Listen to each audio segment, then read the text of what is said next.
Lanjut lagi kita teman-teman. Sonic dan juga Kingdom sampai jam segini masih on fire loh pada semuanya ya. Kill loh mereka. Ada Fami, Badam, Yoi, Yisunsin, Lukas dan juga Cik. Ya aku suka sih Ben Yisunsin. Jadi di sini membuka potensi untuk munculnya Fredrin dan Baxia ya. Tapi sebagai lawan, bukan sebagai kawan. Karena Parsha masih di open juga tadi. Parsha lumayan mahal tadi, tangan dari Rin di first pick juga. Kaliannya di open juga nih Om. Jadi dilema ya sekarang ya. Tapi Yusunnya ditutup ternyata ya. Nah ini dia. Tidak akan prevented dari coach Siap yang aku bilang tadi. Gimana kalau seandainya ternyata Baxia diambil RRQ, Fredrinnya emang diambil sama Onyx, tapi Yusunnya di flex dan ternyata itu dia. Ben jawabannya Baxia-nya diambil sama Onyx. Baxia langsung bersama dengan Parsha juga nih. Yang berarti untuk lini depan belakang sudah oke. Flex yang sebenarnya menjadi kekuatan buat Baxia aku bisa bilang. Karena kita masih belum tahu nih sebenarnya misteri kan. Di Romer bisa, EXP juga dapat, jungle pun sering kita lihat. Tapi kalau ngomongin tank jungle itu harusnya Granger tuh jadi mahal nggak sih Om? Karena Granger itu pokingnya kan dia power pokingnya kan besar kan. Terus apalagi di combo dengan Parsha Om yang high ground dua-duanya bisa ngepok dari jarak jauh dengan burst damage juga yang cukup tinggi. Granger ya. Oke, kalau buat Granger. Tapi menurut kalian di sini memang dia butuh partner ya untuk bisa ngangkat mid laner sebenarnya Parsha tapi sudah langsung diambil. Sebuah tindakan preemptif juga. Tapi Granger ya beda lagi, di luar perkiraan nih, di luar prediksi lagi. Contohnya kayak di Deny sih. Tapi aku lebih mengira ya kayak Betus oke banget gak sih dari kalian ya?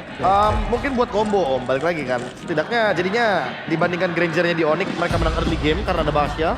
Jadi mereka mungkin ngedeny dengan ambil Grangernya terlebih dahulu, kuatin Joy-nya juga dan nanti bakal bareng sama Kalea.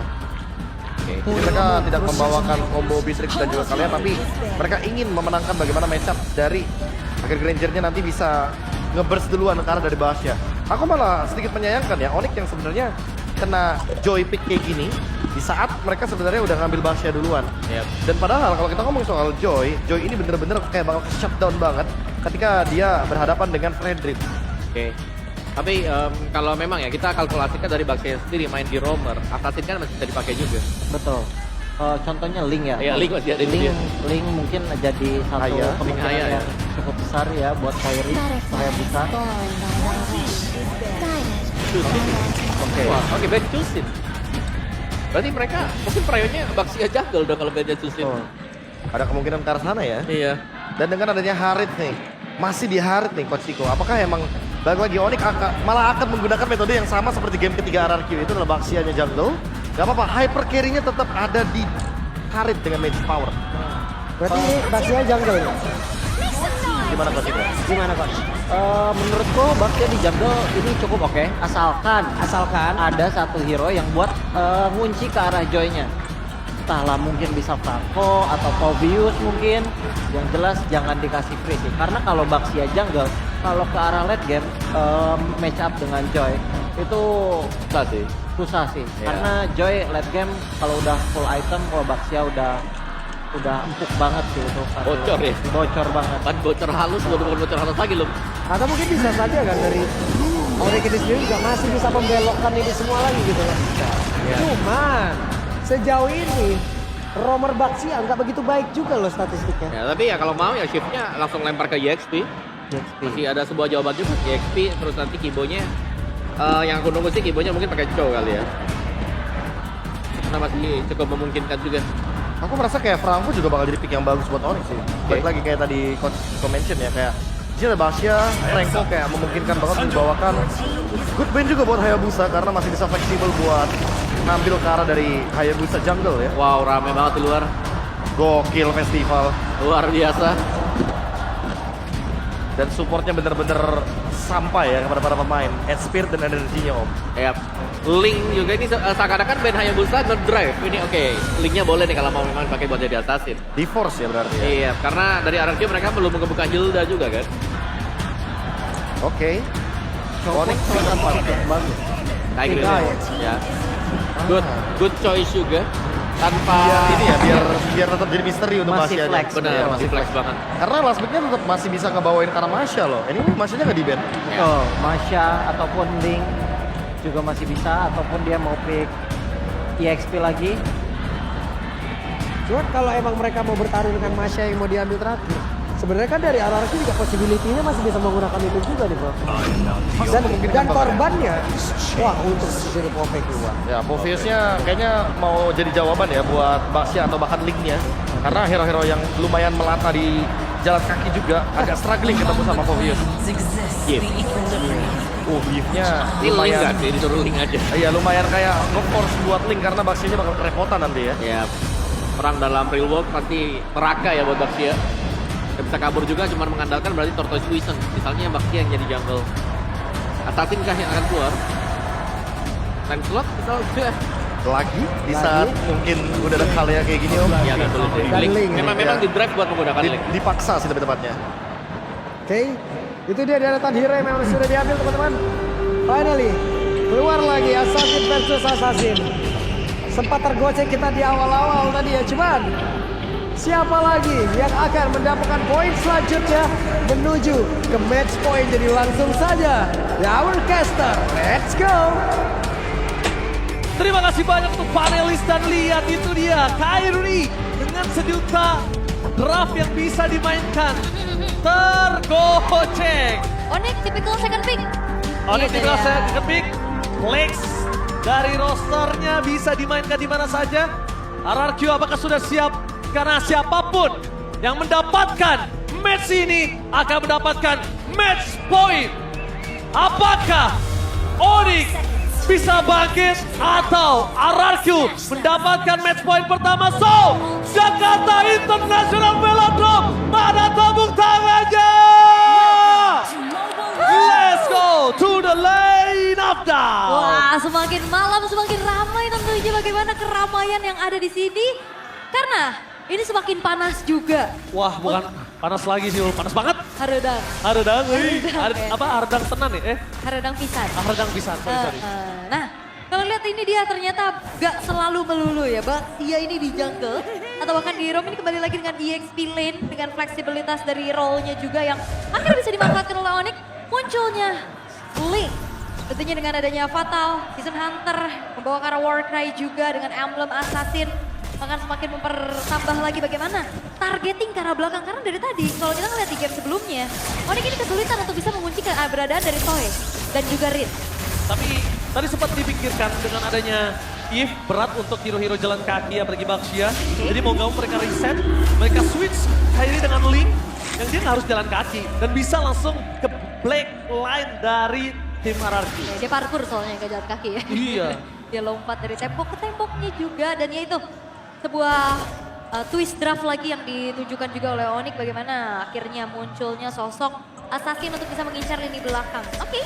Sementara Idok kembali dengan hero inisiasi dan itu adalah powernya dia juga dan terlihat kalau kita udah ngeliat dari sebelum-sebelumnya Idok dengan karyanya online banget, bahkan di game sebelumnya itu udah benar-benar menjadi salah satu faktor kemenangan untuk mereka. Satu hal yang cukup menyeramkan dari tim Onyx dan harus diatasi oleh RRQ adalah Savero dengan Haritnya.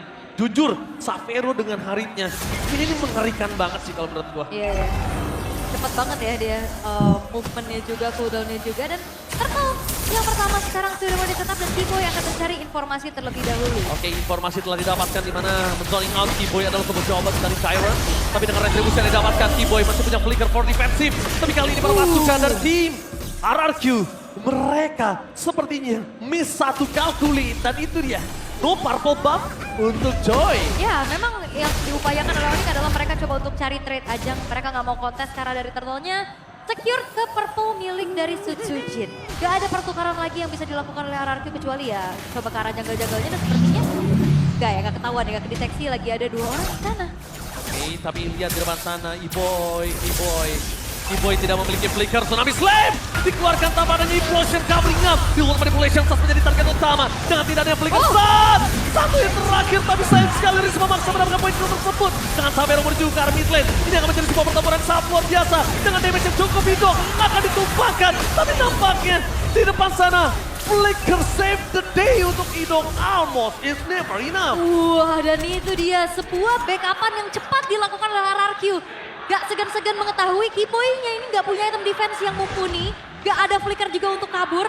Dan ditarik sudah dengan ada Tsunami Slam. Dan yang berbeda adalah Toy-nya ikut join. beda dibanding di game sebelumnya Sapphire yang turun sendiri. Tohinya akhirnya bisa dapetin 2 poin kill tabungan. Early game untuk Granger dengan persyaratan dia harus snowball. Ini bakal mengerikan buat RRQ. Tapi Gyron flicker for defensive. Mau tidak mau harus dikeluarkan karena 3 orang yang komit karena masuk tim. Ini bakal coba untuk mendapatkan Dairon dan ingat Dairon. Satu power yang harus ditutup sama Lutfi. Jadi kalau Dairon zoning out Onyx, Lutfi juga harus zoning out RRQ. Yap, Itu wajib. Harus ya, mirroring aja. Tapi kalau ngeliat dari Samsung juga ini yang paling struggle banget ya. Purify, dia nggak bisa lari dari Sutsujin. Kalau dia flicker, dia nggak bisa menghindari idoknya. Sehingga akhirnya tadi Sutsujin yang memang targeting ke arah Sans begitu optimal juga. Tinggal gimana caranya RRQ mereka jangan sampai ngebawa ini ke arah terlalu late game. Oke. Karena Link dapetin force spike, Link bisa mainin lane. Bisa mainin semuanya. Itu Gak dia. ada yang bisa nutup jalan Link untuk kali ini. Melihat menuju ke arah Turtle, poin utama mereka dari tim Onyx adalah membuka vision terlebih dahulu.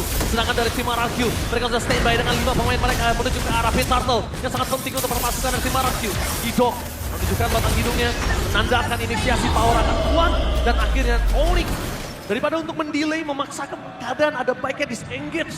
Satu jawaban paling tepat. Itu dia ya, memilih untuk disengage karena kebetulan juga Kairinya memang sedang menjalankan satu wave di arah topnya, mendorong lagi, mencari farmingan di tempat yang sangat-sangat memungkinkan juga. Dan Idok, screening dari Idok ini sangat-sangat mengganggu pemain-pemain dari Onyx. Dia nggak bisa akhirnya menguasai area river. Oke, menit 5.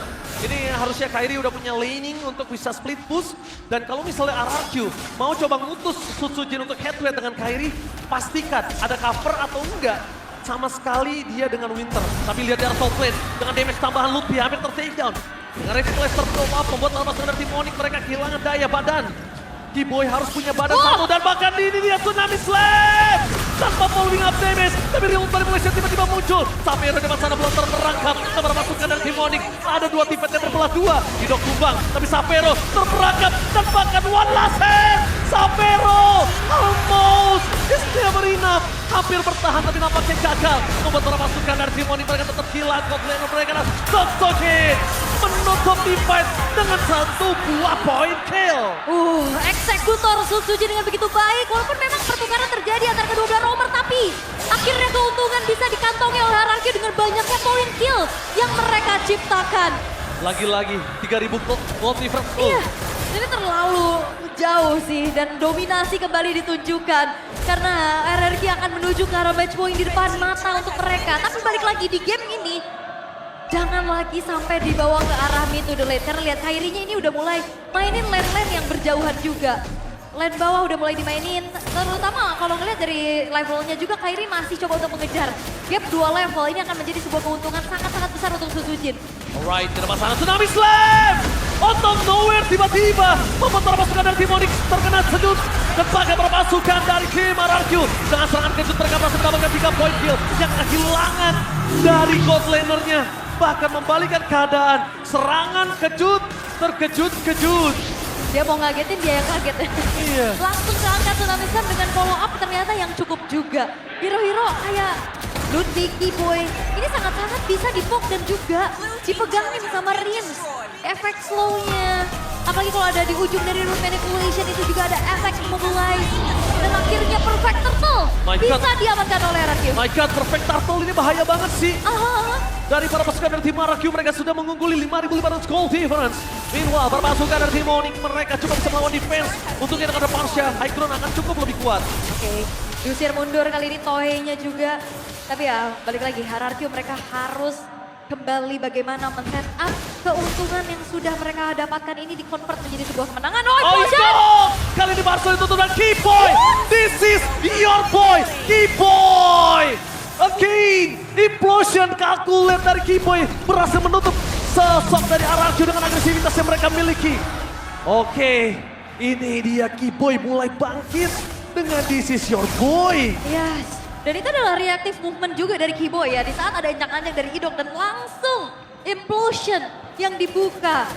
Tapi masalahnya, tadi juga untuk purple buff dari Kairi itu keambil sama Farsa oleh Sans. Jadi agak sedikit berkurang tempo dari Kairinya juga. Walaupun memang udah jadi 2 modal item critical ya untuk ada Berserker Fury.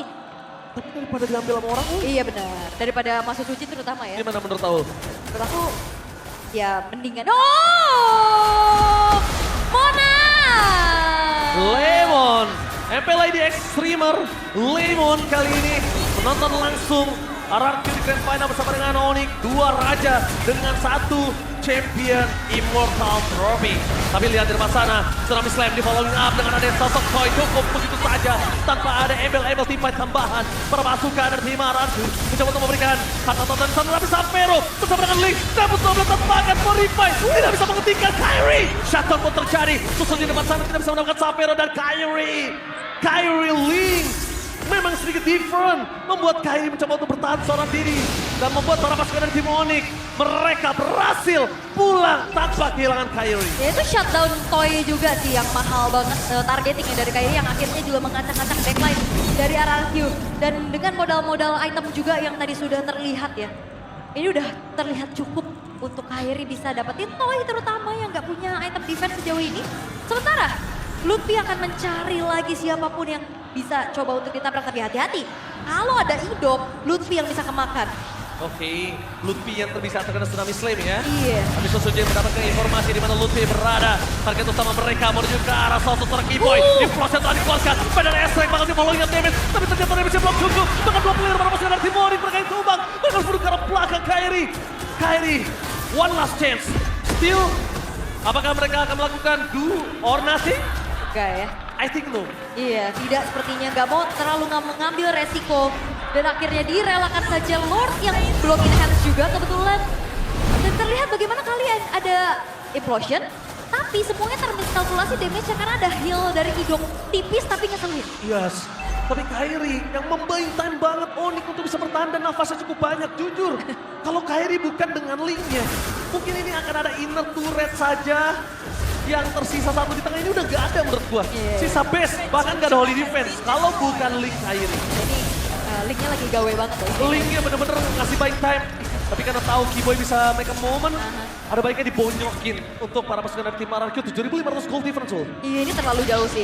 7.500 segi atribut item damage juga akan sangat-sangat berbeda. Dan kali ini Onyx mereka harus mengantisipasi bagaimana hadirnya Lord yang sudah mulai masuk ke dalam base top turret. Kyrie show di arah bottom lane, dia harus pulang ke arah belakang. Implosion! Keyboy! Covering yang sangat bagus tapi Tsunami Slam sudah keluar terlebih dahulu. Damage-nya terlalu besar membuat Lutfi harus ter-take down tapi Sapero dive into deep. Damage-nya terlalu besar. Sapero nggak bisa lebih masuk lebih dalam lagi karena berbahaya dan risk. Albus terlalu dan Link Kyrie berhasil mendapatkan shutdown. Jadi ya terkena pop damage dari Sapero dan dieksekusi dengan begitu manis oleh Kyrie. Dan kali ini Onyx mereka mempertahankan 3 base turret mereka dengan cukup baik. Sapero mencoba untuk berdasar ke depan sana. Tapi nampaknya Sosujin coming dengan bersama Toy. Damage mereka cukup tapi Sans melakukan rotasi. Mencoba untuk menutup ke arah mid lane. Tapi tampaknya bukan itu tujuan mereka. Tujuan mereka di mana? 1 buah point kill terhadap Tyron. Tidak berhasil mereka dapatkan. Mission impossible cancel. Oke, tapi base turret top lane yang hancur juga pada akhirnya. Menjadi sebuah besting yang bisa didapatkan oleh RRQ juga. Karena kan terlihat dari replaynya nih, kalau kita intip. Mencoba untuk masuk, bermula dari Idok yang langsung di-react dengan 1 buah Sacred Hammer juga. Statusnya aman di belakang, gak buru-buru juga ke-trigger dari sebuah Purify-nya. Tapi Lutfi yang ketarik dia ya ke area luar, sampai akhirnya dia harus nahan damage yang begitu banyak. 1 buah Synchrovision dari Sapero dieksekusi oleh Kyrie dan akhirnya bisa mendapatkan 1 poin kill tambahan. Keyboy bener-bener membuat Idok 2 kali tenggelam di dalam implosion. Ini mungkin udah mulai harus dikalkulit oleh Idok dengan 7.000 gold difference menuju ke arah mid to the late game. Makin late game itu makin tidak terlalu berasa untuk Kyrie. Siapapun lawannya tanpa Win of Nature atau Winter Crown, Kyrie bisa makan hal tersebut. Yap.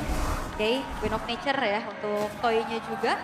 Item terakhir bisa menuju ke arah si Halberd ataupun Noblade of Despair kalau salah. Tapi untuk kali ini Purple Buff sudah mulai terjadi adanya keramaian juga. Ya, targeting utama mereka gimana membuat terpasukan dari tim Onyx. Mereka terkena retribution-nya gagal. Sama Tyron berhasil mendapatkan Keyboy. No flicker more this time. Keyboy ter-take down. Sama follownya damage. Parsia mencoba untuk melakukan covering up.